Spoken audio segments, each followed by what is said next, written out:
chilling, dude. How you doing, bud?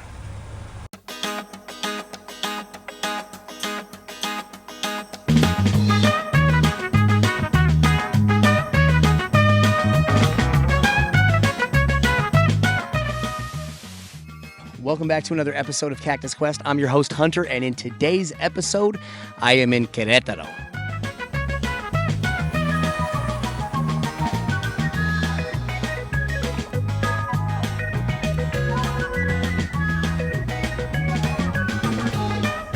Part of the road was a small river that you have to drive through, and we're in a truck, but there's people doing it in like old, little tiny sedan beaters.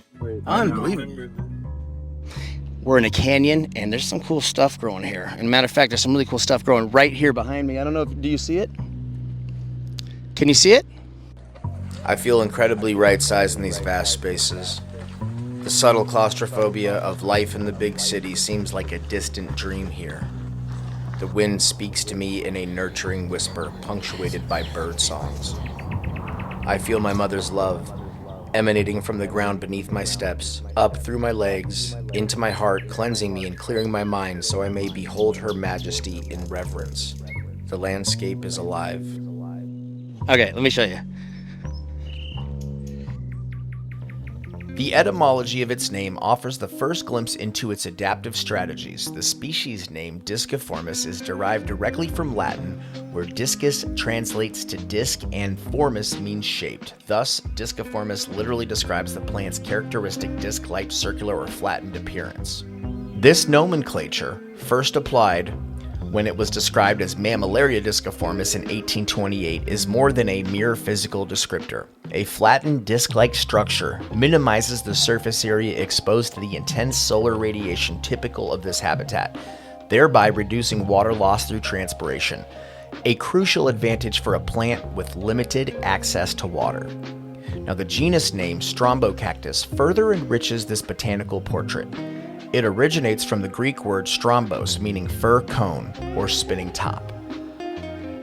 These cacti are found in precarious positions high on cliff faces and steep slopes, typically at altitudes ranging from 3,000 to 5,000 feet above sea level. The geology of these habitats is a critical determinant of the plant's distribution. It occurs in weathered limestone cliffs, often growing vertically. However, its adaptability extends to other calcium-rich substrates as well. It has also been observed in crevices on vertical gypsum canyon walls and on calcareous shales. It's growing low to the ground, sometimes half hidden or flush with the soil surface. This geophytic tendency significantly minimizes its exposure to the desiccating effects of harsh sunlight and drying winds, thereby conserving precious moisture. This low profile, combined with its often blue-green or grayish tinge of coloration, also serves as an effective camouflage amidst the rocky terrain and sparse vegetation. Such crypsis can reduce the risk of predation by herbivores, a valuable trait in an environment where recovery from damage is slow and energetically costly. The body of the cactus is composed of hard, spirally arranged and overlapping tubercles. These are not merely surface features, they are an integral part to the plant's water management. The arrangement of these firm, somewhat rhomboid tubercles allows the stem to swell considerably when water is available and to contract during periods of drought, all without tearing the plant's epidermis. This accordion-like flexibility is crucial for accommodating fluctuating water content. Now, beneath the soil, it develops a strong, turnip-like taproot. This serves multiple purposes. It anchors the plant securely in an often unstable rocky crevice of its cliffside habitat, and more critically, it acts as a significant reservoir for water and nutrients. This stored reservoir allows the plant to survive prolonged drought periods that would be lethal to species without such capabilities. Seedlings are notoriously slow to develop, taking 1 to 2 years to reach a mere 1 millimeter in diameter, and plants may require 8 to 10 years to reach flowering size. The slow maturation and low recruitment rates mean that populations recover very slowly from disturbances, such as illegal collection or habitat degradation, making them exceptionally vulnerable to long-term decline. Strombocactus is an example of how extreme environmental pressures can sculpt life into highly specialized forms. Its disc shape, geophytic habitat, robust taproot, and specialized tubercles are not isolated traits, but rather an integrated suite of adaptations that allow it to persist in the arid, rocky, high-altitude landscapes of Mexico. The very adaptations that make Strombocactus disciformis a master of its specific environment, its slow growth rate, restricted habitat preference, and reliance on a particular geological and climatic condition, also render it inherently vulnerable. The slow recovery times make the populations particularly susceptible to threats like illegal overcollection and habitat disturbance. Thus, this tiny titan of the desert serves as a poignant reminder to the delicate balance between specialization and vulnerability in the natural world, underscoring the importance of conservation efforts to protect such unique and resilient organisms. So you can really see here. I talked about this in the video I just did with Tony with agave croc, about how you see a lot of times the cactus and the dudleys and things like that will be germinating in cryptobiotic crusts. Well, what does this look like? That's cryptobiotic crust. And what do you have here? You've got like a little natural Strombocactus nursery. And so here's, take a look. This plant right here actually has seed on it. You can see this right here. That's the fruit. That fruit probably contains, I don't know, maybe 200 seeds, maybe more. So many seeds, it's hard to even count them. And then there's just plenty of mature reproductive specimens at this little location. And you know, look, they're obviously doing pretty good. It's great to see that there's so many of them, you know? Oh, and these are really easy to grow from seed, man. They're like so easy to grow from seed yourself. And it's, you know, I always say this, but you know, when you grow these things from seed, then you really get to learn how they actually do their thing from the beginning to the end, you know? Whereas, you know, you buy a big specimen plant, you spend a lot of money on it. That's cool for sure, don't get me wrong, but I mean, you kill that one, it stings. If you grow a couple hundred seedlings, you know, you can make some mistakes and learn how to grow the plants with some trial and error. Do some experiments and stuff like that. I don't know about doing experiments on expensive specimen plants that you bought from somebody else, you know? There's a lot of spectacular stuff growing in this canyon. Growing right next to them, you have some nice little buttons. What is this? Beautiful clumps of Mammillaria. And as you guys know, Mammillaria is for lovers. I mean, I don't know if you guys knew that, but it is. And this is Mammillaria parksoni. This is a nice clump here. You got the white spines that are sticking straight out, the centrals. And they tend to be a pretty white, densely spined, clumping Mammillaria that'll actually bifurcate. So if we come up the hill some more, I'm sure we will find some more plants with some bifurcation. Here you go, you can see what I'm talking about. See how the heads have bifurcated here? That one is in the middle of dividing. Really beautiful plant. And as you can see, like this habitat, I mean, it's getting scorched with really hot sun. It's extremely dry, blasted with some pretty high intensity UV all day long. So this not only makes a great container plant, but it also makes a really, really beautiful landscape plant. So if you've got some nice, you know, landscape rocks that you can put in your yard and get that growing in between them, it'll do the same thing it's doing here, there. Really. Oh, look at that. Look at that. A little pear. A little pear. How beautiful.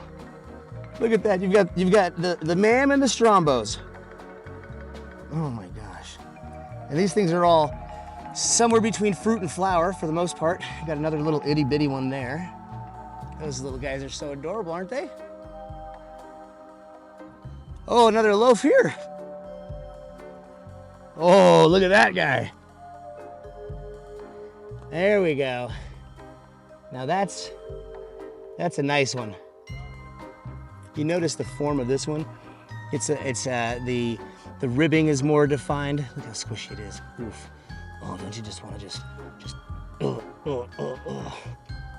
God. Sometimes I wonder if I'm maybe a little autistic, you know, the way I like to touch these plants. I don't know. Not that it really matters, but I mean, these things are just beautiful. They're different. The morphology is different from Williamsii and Frickii. Definitely less ribs than Frickii and Williamsii. Color is definitely a more paler, kind of powdery blue. I mean, green rather, I'm sorry. Powdery green, whereas the others tend to be more blue. And then the rib shape is a bit different. So you got one of the widest ranges. This is Focaria splendens, which we get up in the American Southwest. And it grows all the way down here in Querrétaro. It's pretty wild.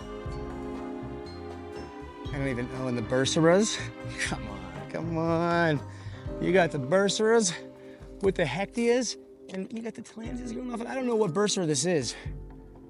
I don't even care. It's beautiful, and I'm appreciating it, and I hope that you are too, because it's like therapeutic looking at these plants like this. You know? I think this is Strombocactus, dude. Huh. Oh yeah. Yeah, it's Stilo. What's the one we saw? Leucanthus? I think this is Strombocactus leucanthus, if I had to guess. Not 1,000% sure.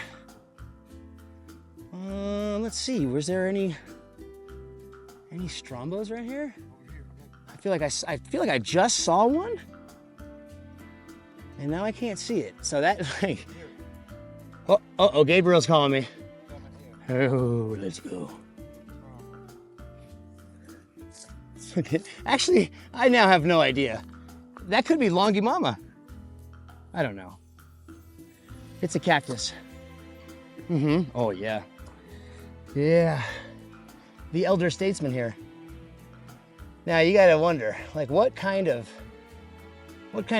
weather turned him from that bright green, glowing, youthful, radiant cactus into this old, haggard curmudgeon battle axe, just right here. Look at that little micro seedling. I don't even know if it's still alive. But, oh my. Absolutely beautiful.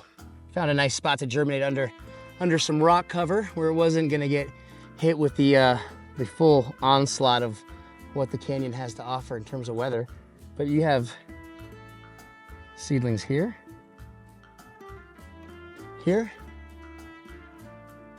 that was like 4 of them right there. Look at the smallest one ever right there. It doesn't even look like a Strombocactus yet. That's crazy. So check that out. That's the biggest one I found so far. That's 3-4 inches across. It's so soft and wiggly. I think that's seed right there. Yep, there's a seed. That's the seed. Wow, awesome. I really don't want to leave, honestly. Like, I feel like I didn't really get to explore it enough. I mean,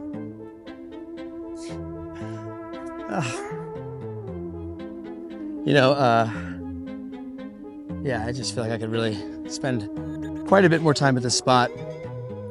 But there's more places, there's more sites that we need to see. And, but before I go, why don't we sign off here? Huh? What, dude? Oh man, look at it. It's so beautiful. Mammillaria is for lovers. I'm trying to tell you. Yeah, those are naturally occurring cultivars.